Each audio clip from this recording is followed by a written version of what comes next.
Hello, gonna play some 3 minute on Lichess.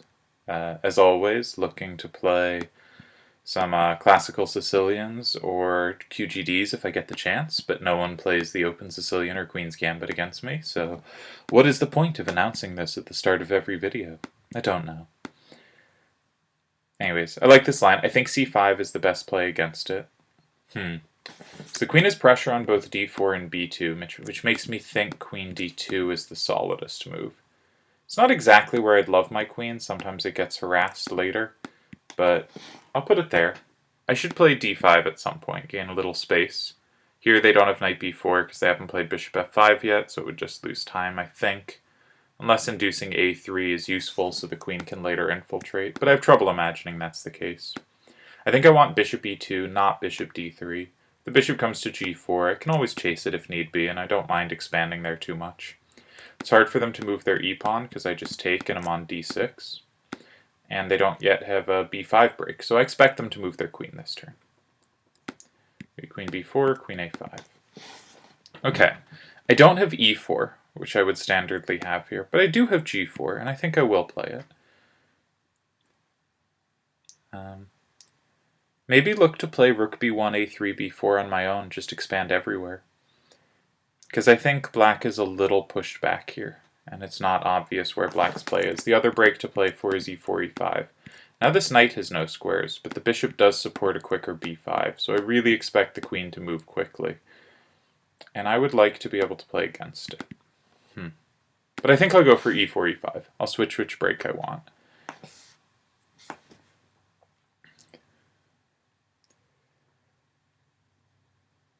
Because this makes queen c7 a little uncomfortable for them. Didn't notice this. e5, hg4, ef6, gf3, fg7, fe2, I take with check. And e5, if they take, I can take back knight and keep my pawn defended. So I'm going to start with this. Now that I've played knight takes e5 and my bishop's on this diagonal, I'm more ready to play g5. Also, their bishop won't be on h3 because there's no pawn there anymore. So I'm looking to play g5 next turn. I don't think I'm looking to take on d7. I like my centralized knight. But g5 looks annoying for them to meet. They probably have to play like knight e8, and then I might play like king g2, rook h1. So they're looking to play knight d7. And why hurry them on their way?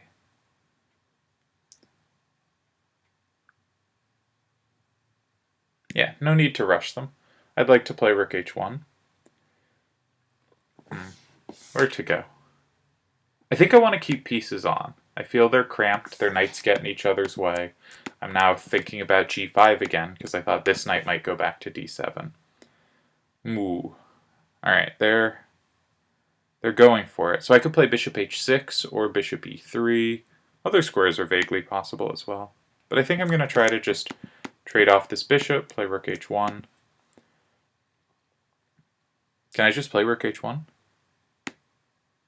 I don't see why not. ed3, bishop g7. I threaten rook h8, king g7, queen h6 mate. So they have to presumably take it, and then I have queen h6 to h8 mate. So I think this is very dangerous for them. It's possible I could have also just moved the knight. Why not? Knight f4, perfectly reasonable move. But this looks like a nice attack. I'm optimistic.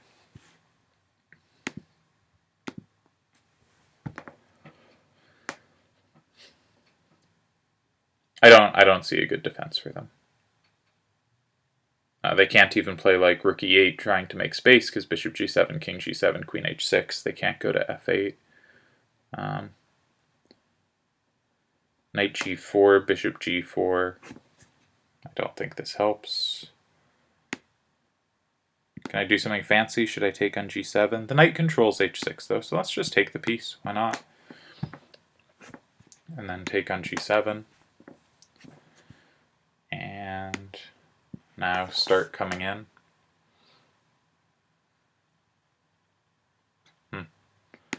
Can't take on f8. Knight e4 is really tempting. Knight e4, fe4, bishop d7. But when they take back bishop, they defend the rook. Instead, I'll just throw in another check, see where their king goes. Maybe think about knight f4 to e6. Yeah, because if this knight moves, they suddenly stop defending some squares, and they probably have to move the knight to contest e6. Also, my knight's on g6, which is a pain for them to defend, so I would predict knight e5. But then their rook's undefended. This gets, obviously this is a very dangerous position for them, but it is not getting any less dangerous, I don't think.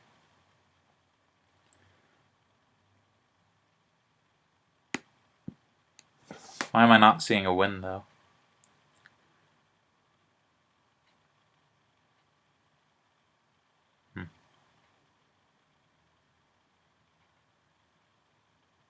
Okay, let's just keep the pieces.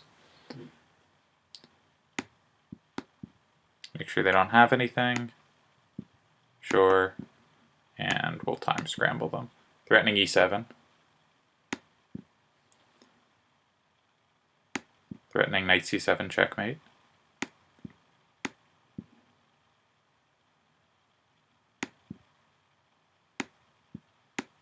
Alright. Got there in the time scramble. Yeah. Alright, interesting game. I think white after d5 is a nice spatial advantage. I like these sort of Benoni structures where white hasn't committed to e4 and only does later when it helps expand. But I bet the computer gives white, +1 here or something. Wow. Even I'm surprised. I thought I was, going on the optimistic side. But yeah, white just has a very nice position. Black's play hasn't really started in either of their breaks. And this, yeah, just very good position. I thought, I'm glad knight d3 was correct. Bishop h6 looked very strong. And now I thought rook h1, bishop g7, similar idea. And bishop g7 was more decisive. I guess they just have trouble holding the knight there, yeah. f5. I was looking at knight takes e4 ideas, but wasn't getting them to work.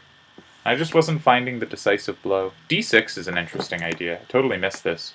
It can block the queen's coordination, but it can also support knight d5, and I wasn't finding a way to get my knight into the attack. It's interesting that it just wants rook ae1 here.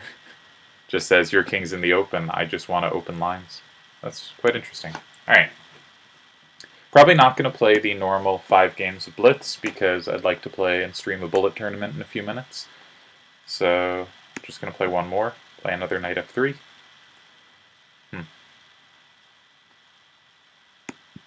Let's counter their fianchetto with one of my own.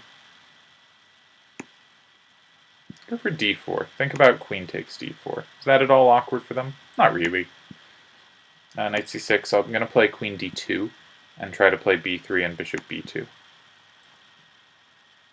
But I concede knight e4. I was thinking my pawn doesn't really get in the way of my bishop, or my queen doesn't because I'm going to play b3, but it kind of does if I don't achieve b3. Can I play knight g5? Let's try it. Try to give them an isolated pawn on d5. If they take on c3, I take on b7. My queen on d2 is actually useful because the knight doesn't get tempo here. Yeah, now I'll just inflict the doubled pawn on them. Or the isolated pawn on them, if I can. Which I should be able to. Will they trade queens? Okay.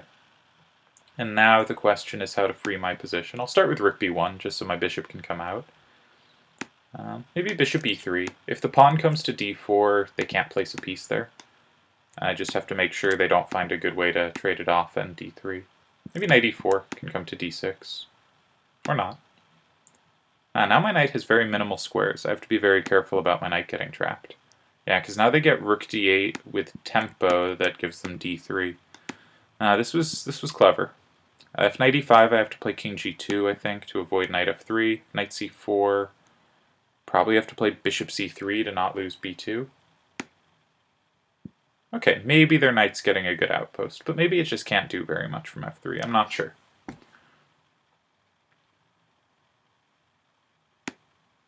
Threaten knight e6, cover f3.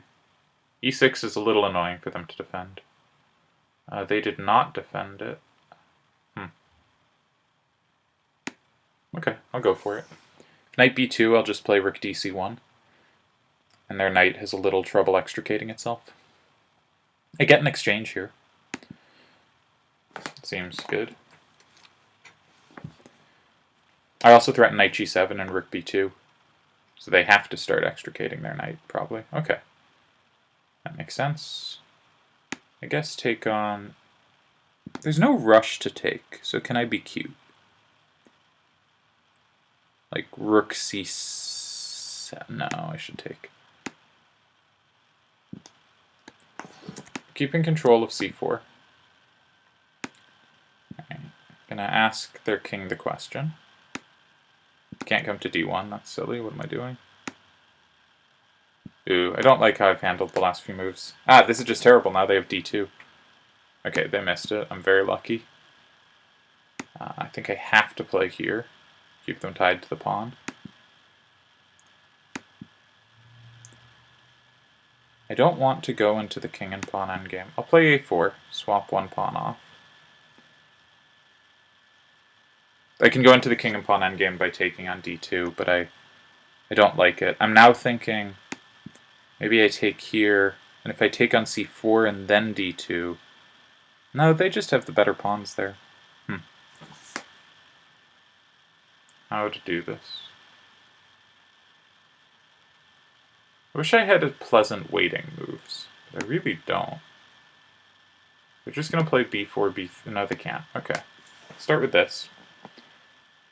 I'm just going to bring my rook back to d1. I don't see any way to make progress. Ah, their king comes over. Yeah. They have the outside passer, which is such a problem. So I have to play f3 at some point.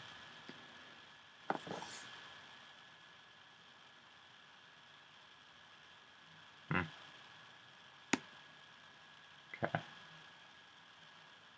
If they take e3, I can take d2. It's vaguely important their knight's pinned. But I think I'm going to lose this one.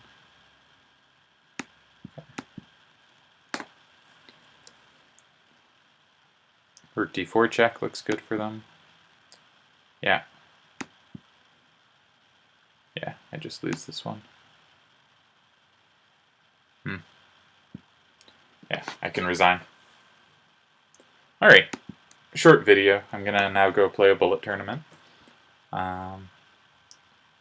Surprising difficulty in this endgame. I think bishop c3 was a bad move, but my whole starting here, I had a very good position, and I completely chucked it. So starting with rook c7, just not as good a square as c6, for just obvious reasons. Then bishop b4 just gets out of the way of their pawn. Suddenly I'm no longer better, and I was winning 2 moves ago, like +3. And then bishop c3 is just this horrible blunder. They should play d2 immediately, as I said. I just don't have a way to stop d1. Now I have time to sort of get this blockade. Oops. But I ended up not holding the blockade.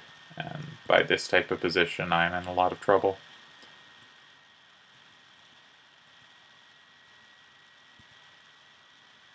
So my waiting moves should have been, I guess, rook a2 to rook c2, but I like their king move idea.